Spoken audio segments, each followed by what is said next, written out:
Red, California. I'm Ann Elizabeth, and I am one of the moderators here at Flip It Red, where our goal is to flip as many seats from blue to red as possible. Today, we are speaking with Errol Weber. Errol is running for Congress in the 37th Congressional District against incumbent Karen Bass. Errol is an award-winning documentary filmmaker who travels the world shooting his films and is known for producing and shooting socially conscious films about healthcare, education, the justice system, and human rights. And I love this next one, Errol. You won an Academy Award in 2010 for in 2010. For best short subject documentary film about a group of tenacious Zimbabwean Afrofusion musicians with disabilities entitled Music by Prudence. Amazing. Thank you, Errol, for being here. So tell me, you're obviously a very accomplished filmmaker with a vision. So why are you running for Congress? A couple of years ago, I found myself hitting a wall of sorts. And it was that I spent the past year showing this documentary I just completed about police community relations. We showed the film over 100 times all over the country. And I got to the point where I was asking myself, what is that next thing that I can do? What's my next move? Because while creating awareness on social issues is important, even more important is having a seat at the table when it comes to creating meaningful legislation based on what you've learned and investigated over the years. So I thought, where would I be best positioned to carry on with this mission when it comes to taking all this awareness, taking all this learning and putting it into action, into policy? And I thought, what are my issues? Are they federal level issues or are they state level issues? And I found personally that the issues that I could really have some impact on were federal level issues. So I started doing my investigation into when the election cycle would be for the next congressional run. And I told a couple of my friends, and that is one of the ways to commit yourself to do something. Just tell a dozen people that you're going to do it, and now you're committed to doing it. And then I went to the California Republican Convention last year, met a lot of Republican operatives who guided me along the way. And then 7 years to the day of me becoming an American citizen, which is like the minimum requirement to run for Congress, I launched my campaign on September 18th of last year. So now I'm running for Congress, and many of the issues that we're tackling throughout the campaign are things like taxes and healthcare and education, immigration, homelessness, police community relations, which is a big one, foreign policy, affordable housing, jobs and economy. There are many issues that are pressing for people in the district, and I believe that I have the platform and many of the solutions to these problems. In your bio, Errol for Congress page, you write, endorsed and lauded by elected officials and law enforcement professionals across the country, Weber's newest feature documentary, Walking While Black, LOVE, is the answer. And I have to ask you about this right now, because with the climate and racial tensions between police, and then you have groups and Black Lives Matter and politicians calling to defund, and it's really become a very political conversation. So what are your thoughts about what's going on? So imagine spending 2 years of your life making a documentary film and showing a documentary film about improving police community relations, and then the very things that you warn about in your own film come to life. And it is disheartening to see the reaction that is happening throughout the country in response to police community relations. Many of the knee-jerk reactions have resulted in either defunding of the police, disbanding of the police, or just in general demeaning and demoralizing police officers throughout the country. And I believe that if you want to improve a relationship, you need to approach that relationship from a positive standpoint. If you go into a situation demonizing the police and then requesting this, and this being done, it's very hard to build efficient and effective community collaboration throughout the country and throughout your city, throughout your neighborhood. Now, while many people, they want to drive an even greater wedge between police officers and the rest of the community, one of the things we need to remember is that the police are not the other. The police are not separate from the community, but they're in fact an integral part of the community. And as such, we need to work with our members of law enforcement and even become members of law enforcement so that our law enforcement looks like the communities that they serve. Another thing that's important is ensuring that we address trauma within our community, trauma within law enforcement and trauma within on the streets in our communities. You see, when a police officer's job is to address many different radio calls, crimes happening and inhumane things happening sometimes, and sometimes it's pretty plain radio calls of domestic disturbances and things of that nature. One of the things for us to keep in mind is that these officers are going to these radio calls. They don't know what to expect. And then they have all these experiences. Some of these experiences are very traumatic. Sometimes it's a shooting situation and there's somebody's brains blown out. And now they're going home with that trauma. So we need to ensure that within law enforcement, that police officers have the resources to be able to address the trauma and debrief from many of the traumatic radio calls that they might go to, so that they don't take that trauma home to their family and unload it on their spouse and children, or take it back to work the next day and unload that trauma onto the community. Because the community is already experiencing trauma as well. Because if you grow up in a community that has been economically disadvantaged and educationally disadvantaged, and sometimes some communities where a majority of the people grow up in one-parent households, well, sometimes those single parents aren't there to provide the constant guidance to their children. So who is raising their children? Well, until 2 p.m., it's the teachers. But after that, who knows? Who knows which person in the community is raising their children or influencing their impressionable children?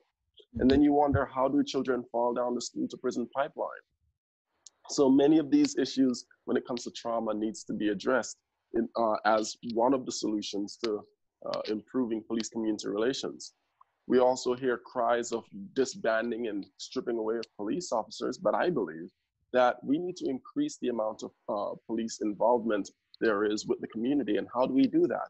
By increasing the amount of community members are part of the community collaboration division of every police department. So that means getting more people to become even partially police trained and to become active community collaborators who address many of the broken windows issues, so that the fully trained full-time police officers can focus their attention on the much bigger radio calls that they would be called to. So one way to also increase accountability is by ensuring that more members of the community get involved with law enforcement, going on ride-alongs, volunteering within the community in their police department. And these are some of the ways that they can have a much closer relationship with the active duty full-time police officers.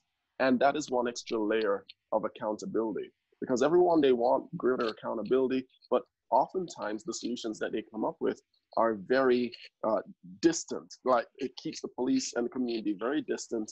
And how much accountability can you get by being distant from the police? Let's get involved on a much closer level. Great. Okay, let's talk about homelessness. You mentioned it, because your district is Los Angeles, and you have Down LA, West LA, right? You know, you have all these areas in LA, right in the heart of, you know, in Hollywood, but you are in an area, especially downtown, where it's a real issue, not to mention really where you are running, particularly you have Skid Row homeless, one of the largest stable homeless populations. So what are we not doing? Okay. So I like to bring up right here a statement I make in almost every interview, because I need to drive this home.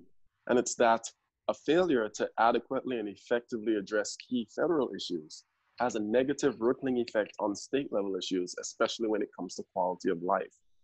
Now, when we say that we have a problem with homelessness, we need to also recognize all the other tangential issues that should be addressed on the federal level. And because it's not being addressed adequately on the federal level, it only exacerbates the problem on the state level. So one easy one that everyone can relate to, because it's so prevalent, is immigration and national security.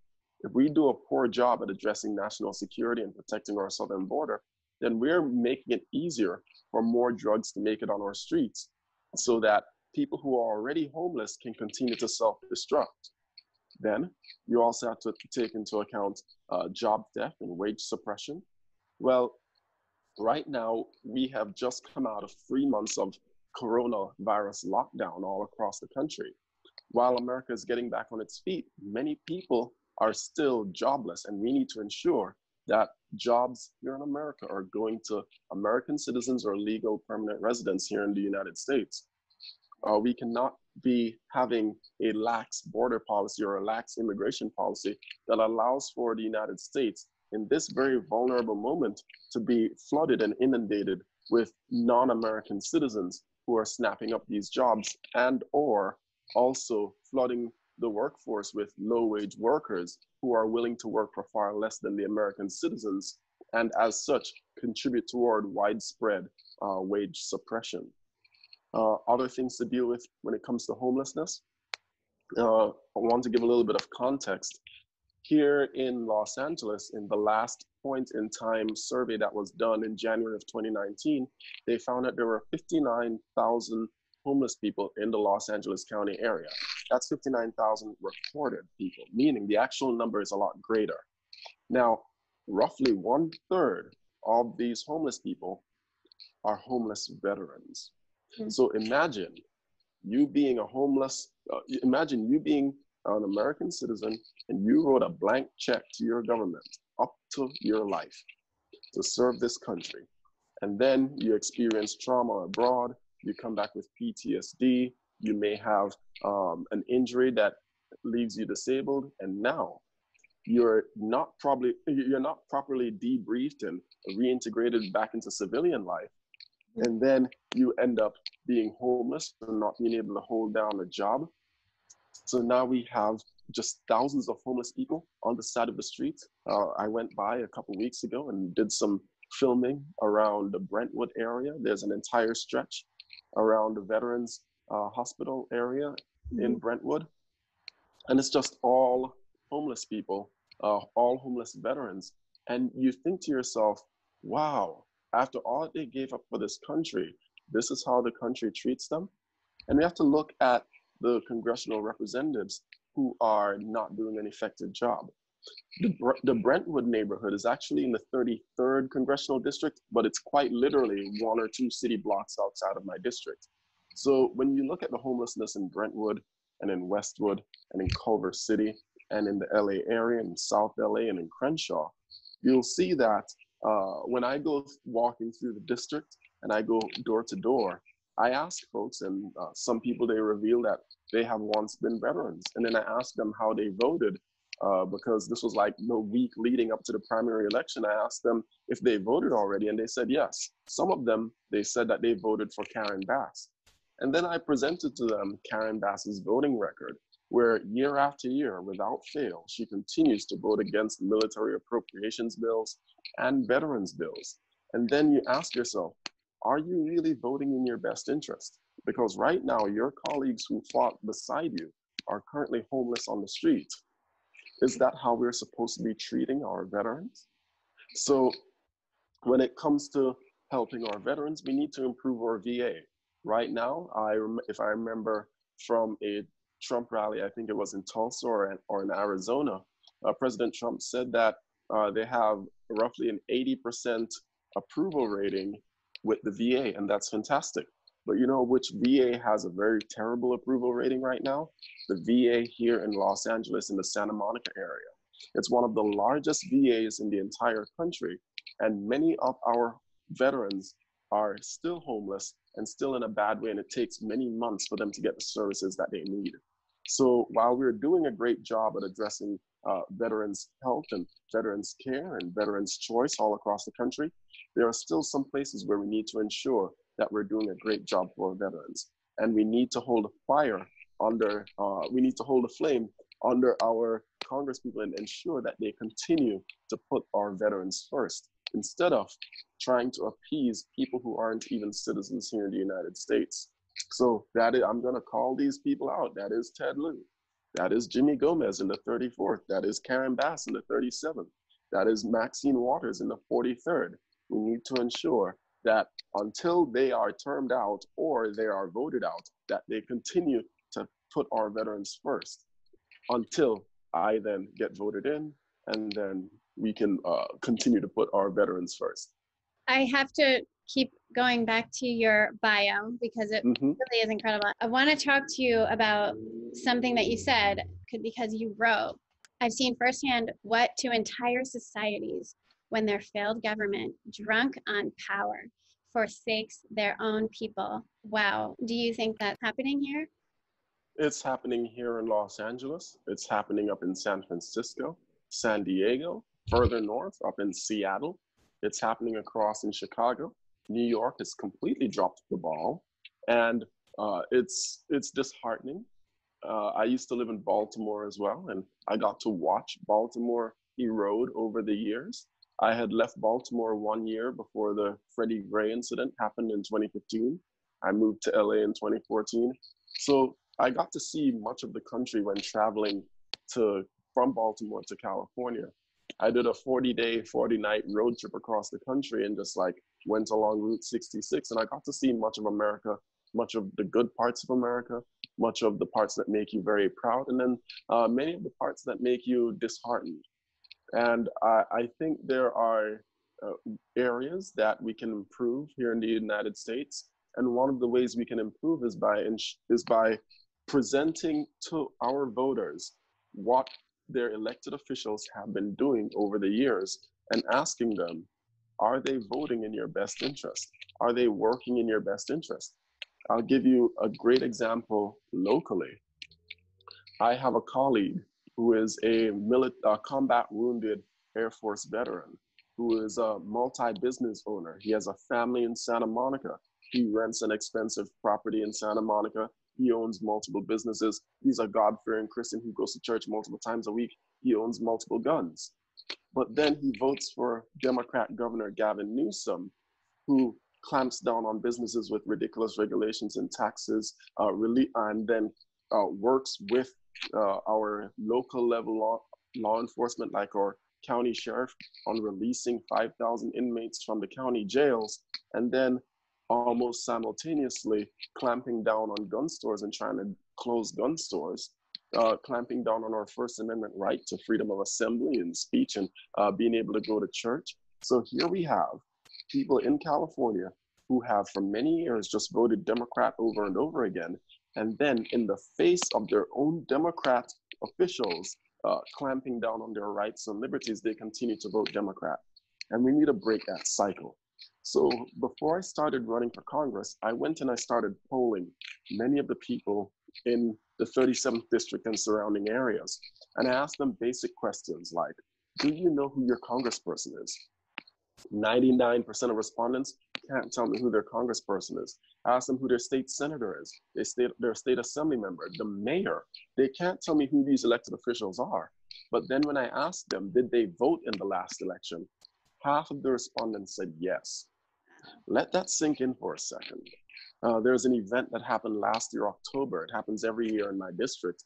It's called Taste of Soul. It's on Crenshaw Boulevard. They shut down many city blocks, and it's just many city blocks of food and music and entertainment and healthcare tents and political tents lining the street. And one of those political tents was for my political opponent, Karen Bass. And I stood somewhat in front of her tent and asked passersby, do you know who your congressperson is? With her name above my head. Wow. And they couldn't tell me who their congressperson is.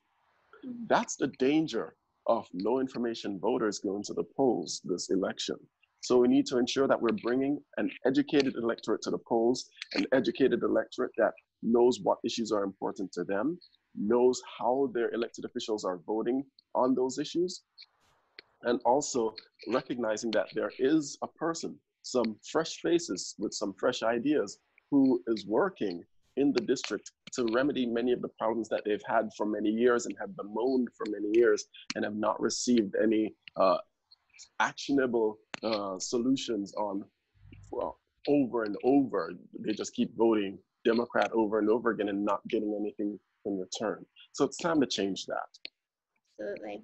And they're not being informed because our media isn't telling anyone anything otherwise. Another thing I like to say, I say this very often, it's that Democrats, they try to hide their sordid past because they know that if they were to teach American history in our schools, there would no longer be a Democrat Party.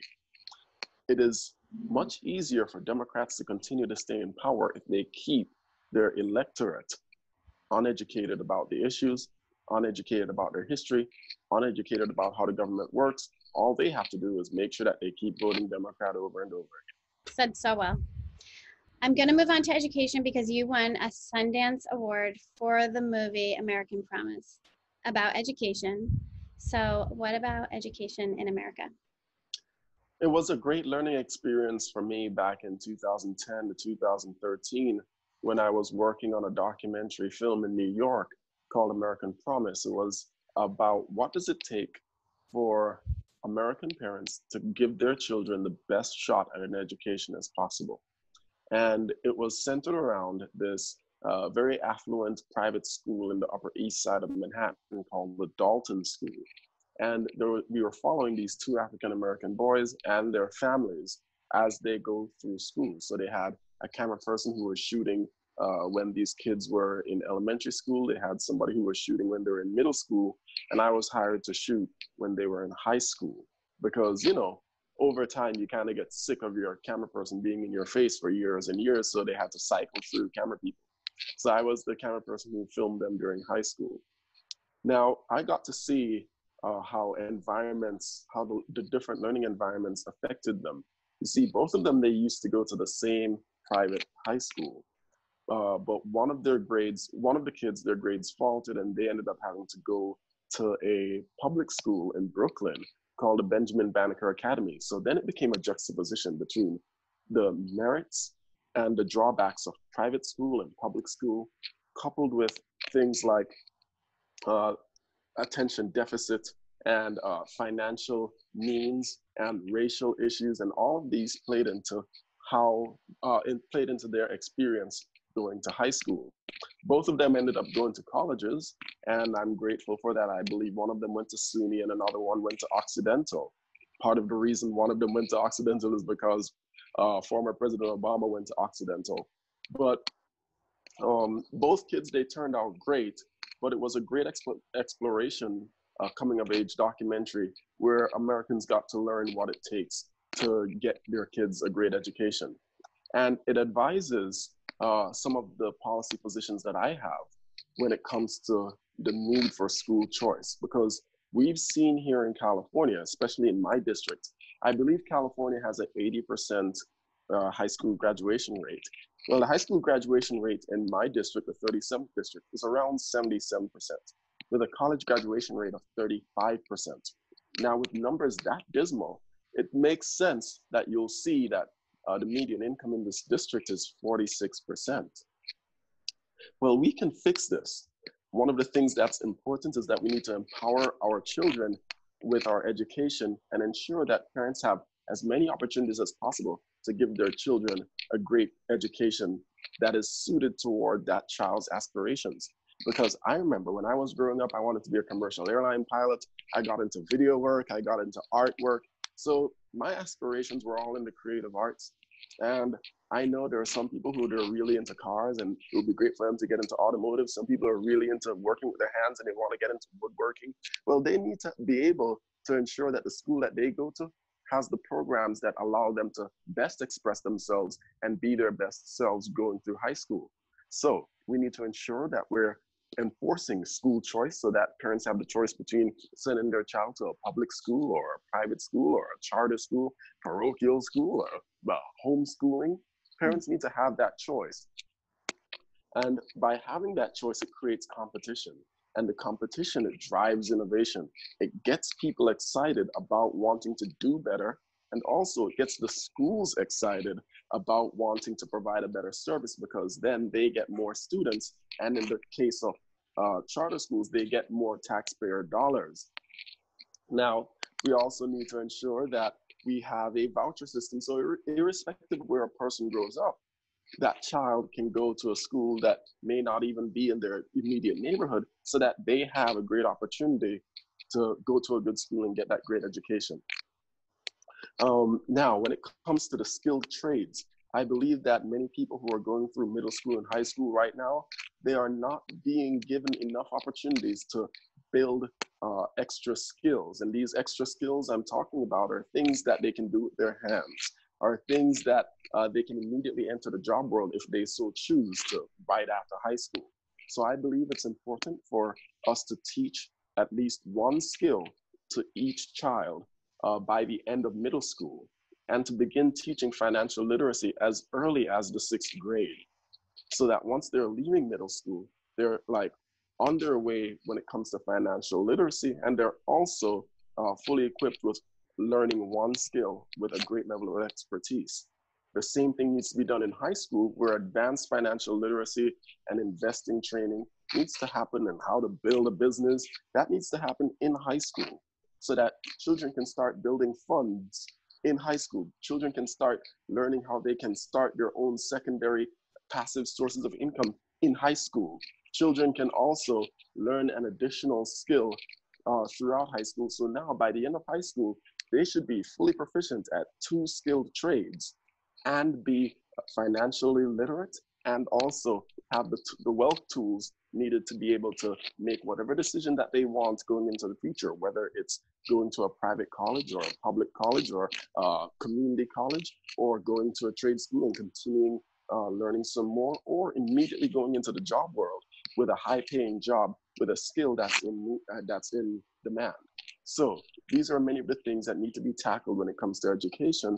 And I'm going to be running with this in my campaign platform, because we cannot go another decade of the 37th Congressional District or the Los Angeles County area or California in general having substandard education standards and substandard students graduating from high school.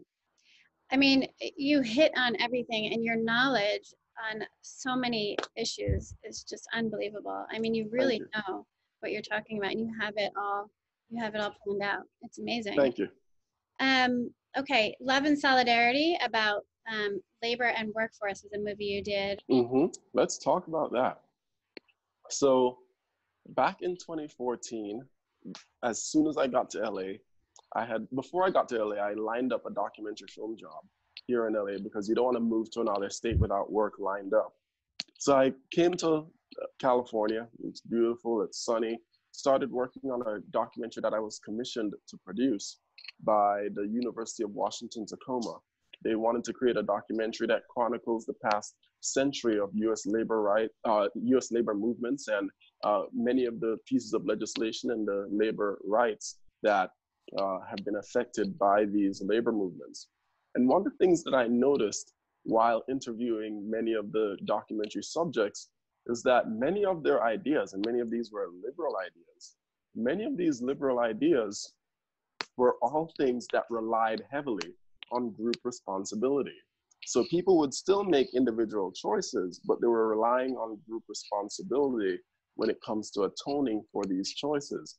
And I don't think that's an efficient way to go about protecting someone's rights. A person needs to be able to protect their rights on their own merit. And that's one of the beautiful things about me being a conservative, me being a Republican, is that we're all about individual rights, individual liberties, individual responsibility. How do we empower the self? So after making that documentary, it forced me to do a lot of thinking about how we apply our conservative principles to doing business. Right now, many liberal strategies for protecting workers' rights involves using or overuse of unions and sheer size and volume of workers to be able to have leverage to make demands.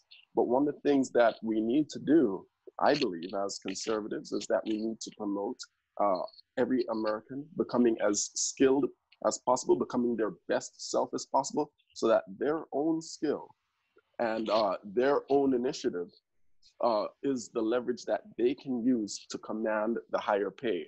So now employers aren't being they aren't being forced to abide by some arbitrary minimum wage law or something like that. But now they find that in this world of supply and demand, that there is a supply of high wage workers or a supply of highly skilled workers who can command these higher wages. And when you start having a greater amount of the population who are highly skilled, they can now use that as leverage to go, you know what? I'm better than this job. I'll go get a higher paying job. Eventually, there will be a shortage of low wage workers. And in order to entice people to work the historically lower wage jobs, employers are going to have to naturally raise their pay. And here comes another issue. We need to ensure that we aren't flooding our country with low wage workers, because a system like this doesn't work if you keep increasing the supply of low wage workers. So we need to cut off the flow of undocumented low wage workers here in the United States. So American citizens have the best shot at getting these high paying jobs. And for the lower paying jobs that are for the lesser skilled workers, they can finally get a decent pay at those jobs, because employers are now forced to raise their pay. Now, other things that are important in the business world is ensuring that we make it as easy as possible for businesses to thrive. A couple of the things that President Trump touts many times is that we need to bring businesses back to the United States. We learned over the past 3 months how dangerous it is to hand over leverage to other economic superpowers like China. Because if you have a country like China that is producing in excess of 170 different prescription drugs earmarked for the United States, if we ruffle their feathers, they'll do like they did over the past 3 months yet again by trying to hold off exports of these life-saving drugs. We do not want to give other countries this kind of leverage. So we need to ensure that we incentivize bringing businesses and jobs back to the United States. And one of the ways to go about doing that is by reducing taxes in every way that we can and reducing regulations.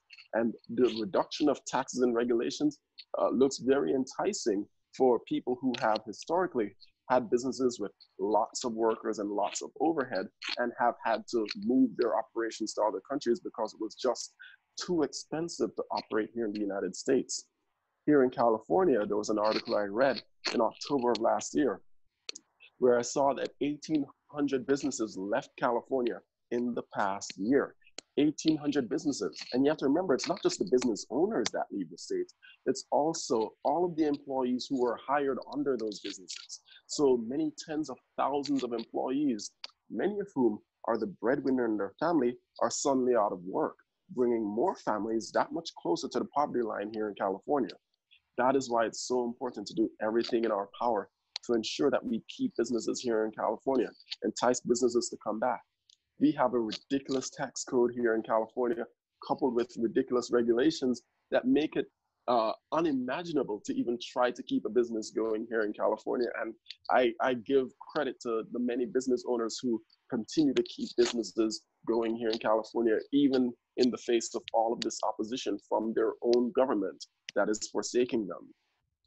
So there's work to be done on the state level when it comes to taxes and regulations. There's work to be done on the federal level when it comes to taxes and regulations. And I am looking forward to working on the federal level to find ways to reduce taxes and spur business growth throughout the country. So I just want to ask a question about mail-in ballots, because it seems as though we are using a crisis to allow for mail-in ballots, which can be a very unfair election. So what do you think about that? So we have to add some context to this. We have to rewind to the 2018 election cycle when ballot harvesting was used in mass throughout California, because unlike other states where it's illegal to ballot harvest, here in California, ballot harvesting is legal. And because of that, the Democrat Party got a head start on collecting ballots and even helping some people fill out their ballots. So we saw many counties have their congressional districts flip from red to blue, primarily in the Orange County area. Many key districts, they were flipped from red to blue. and it's our goal to get those districts back this election cycle. Also, we need to see that the Democrats are not, they have, we have to recognize that the Democrats are good at finding new ways to glean just a couple extra votes out of voters, no matter how immoral or unethical this plan they may be. So their newest plan is to use mail-in ballots. And I want to share something about all of the voter fraud that happened in the past election cycle. I saw a news article about a report that came in from our DMV that one DMV found 800 plus dead people voted in the 2018 election cycle.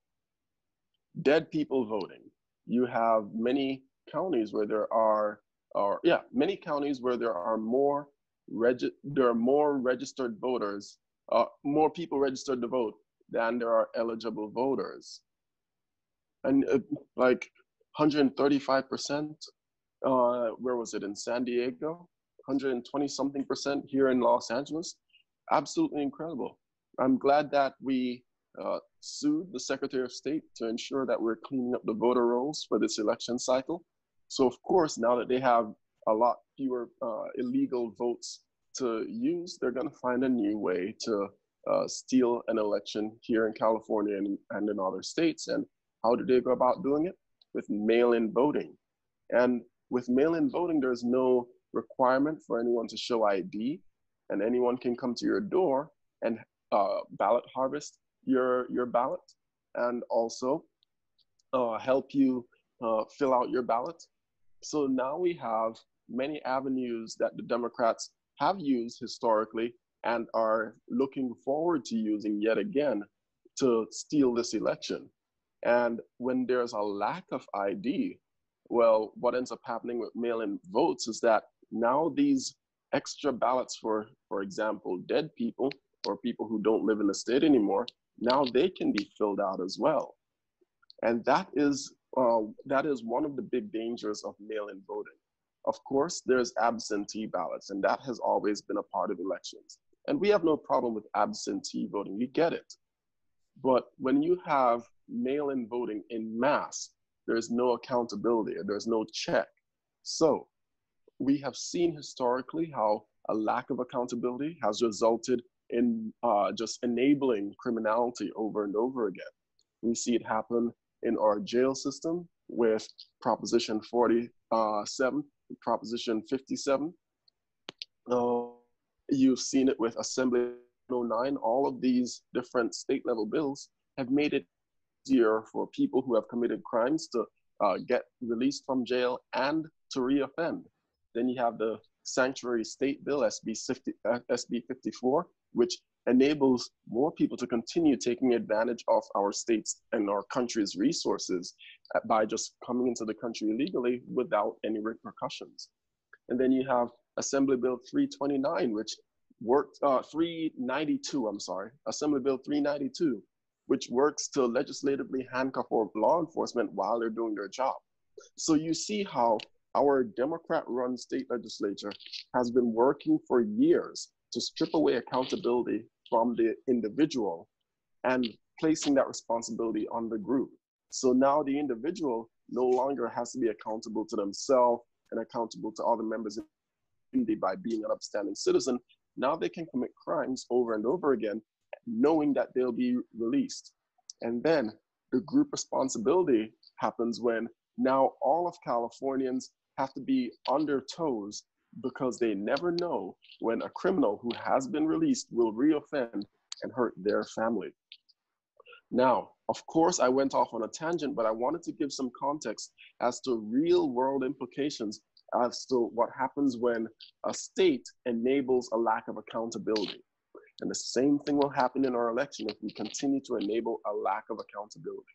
We will have future criminality that happens in the state, and the criminal behavior will result in our election being stolen here in California and possibly in other states. And that is why we are cracking down on this mailing voting and ensuring that the Democrats don't keep this corona madness going on and on and on into November, because they're using it as an excuse to get people to vote from home.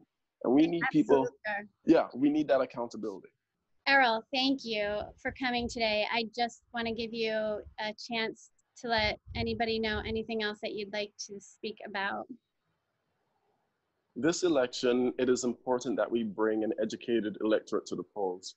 I've seen firsthand what happens over years and years of low information voters taking their lack of knowledge to the polls, and it reflects in how the lawmakers they've enabled have destroyed California. I believe it's important for us to do our job as congressional candidates, as state level candidates, to educate our electorate on the issues and how a vote for them, how a vote for me as a conservative will affect this particular issue. And also, it is incumbent on all of us as candidates to be willing to reach across the aisle. Personally, I'm not just reaching out to Republicans or conservatives or independents, but I'm also reaching out to people on the left side of the aisle on many of the issues that have been pressing them for many years, because I believe there's a way for us as conservatives to deliver conservative solutions to liberal issues without compromising on our conservative values or the Republican platform. And those are some of the things that I'm going to be doing throughout my campaign. Now, of course, I can't do it by myself. We need an army of supporters to go through the district and go door to door. We have about 250,000 to 300,000 houses to go visit. And I'm going to need many hundreds of people to help me on this campaign. We need them to recognize that there is hope in California, to not lose hope in California, to not lose hope in their dream. And also that we can, despite our past economically and socially, that we can economically empower our citizens, and that we can educationally empower our citizens, and so that they can, on their own volition, improve their communities and take pride in their communities. And this can have a rippling effect all across the country. So I'm going to need your help in multiple ways. I'm going to need your help with phone banking. I'm going to need your help with walking the district. I'm going to need your help with sending text messages. I'm going to need your help with focus groups to talk about these issues, and on a greater scale, town halls where we can discuss these issues in greater detail. There are many ways that you can get involved, and one of the other things that keeps a campaign going is campaign donations. So I'm looking forward to your financial support in donating to my campaign so that we can continue to get our message out there to conservatives, to middle of the road voters, to liberals. Everyone needs to be reached this election, because remember, I'm not running to be a congressperson just for conservatives. I'm running to be a congressperson for conservatives, people middle of the road, and for liberals. Everyone in the community is ultimately going to be affected by the legislation that I would vote on. So it's important that we take into consideration the issues that everyone holds dear to them. So I'm going to need your continued support. You can find me online at Weber2020.com. You can find me on social media, on Twitter and on Parler and on Instagram at Errol Weber. And you can find me on Facebook at Errol Weber for California. Errol, you are an activist producing films that have real life experience, and I call you an activist whether or not you are. But you produce it through your films. You're something else. So thank you for being here today. It's truly an honor. Your opponent, who you are running against, hasn't gone out and gotten these experiences and gotten to know these issues really affecting us, and has not done as much in Congress. She sits back and knows she's in a blue area and lets that sail her ship to nowhere, while you have already, through your passion and talent, done far more, experienced far more, and you are, for that, so much more qualified to do this, and I know you're going to be great. I want Thank you. everybody to see this. Your website is Weber 2020. Please donate to his campaign because when people know you, you're unstoppable. Thank you for being here today. Thank you so much.